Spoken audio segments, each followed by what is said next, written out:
Au milieu des tentes calcinées, cette femme est sous le choc. Le camp de Naïbli est dévasté et à l'extérieur, sous les yeux des autorités, des jeunes hommes qui tentent d'échapper à l'incendie sont pourchassés. Plusieurs dizaines de déplacés ont disparu ce jour-là, certains après avoir été emmenés par des militaires ivoiriens. Beaucoup de rescapés ont eu peur de parler, d'autres n'ont pas été entendus. 3 mois plus tard, c'est un témoignage anonyme qui a alerté les autorités et c'est la présence de la caméra qui les convaincra de se déplacer. Un paysan recruté sur place creuse sous les yeux des policiers, des gendarmes et des militaires ivoiriens. L'opération est supervisée par l'ONUCI sous haute sécurité. Après avoir déblayé plus d'1 mètre de terre et une épaisse couche de branchage, soudain, l'homme perd ses moyens. Le pied, c'est le pied qui est là. Voilà. C'est les doigts là. Non, c'est confirmé, c'est un pied. Voilà. Ça, c'est un pied humain, c'est confirmé, c'est clair. Tous sont surpris et choqués par cette découverte. Oh, Seigneur. Le lieutenant Bamba prend des précautions pour la nuit. Si un grand nombre des militaires en poste au moment de l'attaque ont été mutés, les assassins pourraient ne pas être loin. Si jamais on laisse que quelqu'un vient, il peut enlever le corps, puis il n'y a aucune trace.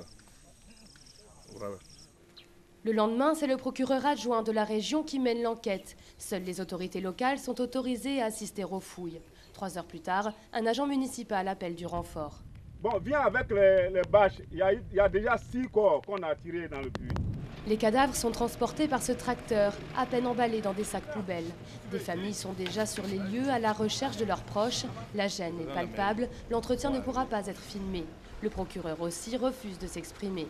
Alors que chacun pense accompagner les cadavres à la morgue, ils sont en fait transférés directement au cimetière, où un nouveau trou les attend déjà. C'est grâce à l'intervention des défenseurs des droits de l'homme que l'opération sera interrompue. Il faut suspendre.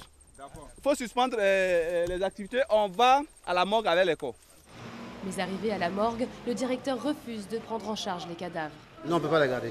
Pourquoi? Compte tenu de la décomposition. Il n'y a pas de chambre réfrigérée? C'est réfrigéré, mais c'est collectif, ce n'est pas individuel. L'odeur va rester ici, on ne peut pas garder ça. Pendant qu'on recouvre les corps de chaux, à l'extérieur, des rescapés du camp de Naïbli veulent voir les cadavres. Un homme assure que son frère, emmené par des militaires le jour de l'attaque, est parmi eux. Je reconnais son accoutrement, c'est encore sur lui. Maintenant, il faut que justice soit rendue, il faut que les enquêtes au moins arrivent à élucider comment ils sont morts et qui les a tués. Ce sera finalement l'ONU qui, le lendemain, permettra de transporter les corps à Abidjan pour une autopsie. Pendant ce temps, les familles retournent sur les lieux, persuadées qu'il y a d'autres cadavres dans les puits avoisinants. Si une odeur de décomposition est bien là, avec si peu de moyens, seuls des vêtements seront repêchés. Présents tout au long du processus, les défenseurs des droits de l'homme comptent bien pousser pour que ses parents connaissent enfin la vérité. Sur des cas aussi symboliques que ces attaques, sur ces cas d'exécution, il faut une justice exemplaire. Et donc on essaye d'aider, de soutenir les acteurs présents judiciaires pour que l'enquête aille jusqu'à son terme et aille jusqu'au bout. De nombreux proches de disparus ont déjà été entendus par la gendarmerie de Duékoué en attendant que les corps soient identifiés.